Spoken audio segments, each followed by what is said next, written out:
Hello digital friends. Welcome to our tutorial on how to enable dark mode in Google Drive on the web. Dark mode for Google Drive was released recently. Dark mode is great for reducing eye strain and giving your drive a sleek, modern look. Let's not waste any time and get straight to the procedure. First, open your web browser and go to Google Drive. You can access Google Drive in the usual way. I typically open Gmail and then select Drive from there. Log into your account if you haven't already.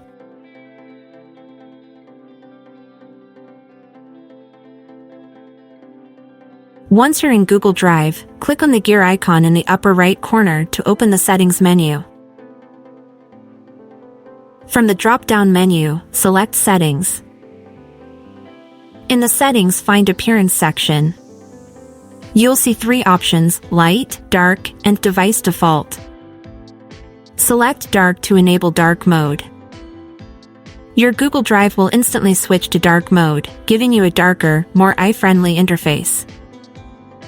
Here's how dark mode looks in Google Drive. If you prefer to match your system settings, repeat the steps and choose Device Default. This will switch Google Drive to dark mode if your device is set to dark mode, and back to light mode if your device is set to light mode. And that's it! Dark mode in Google Drive is now set up. Enjoy the new look and reduced eye strain. Thanks for watching. If you found this video helpful, don't forget to like and subscribe for more tech tips and tutorials. See you next time.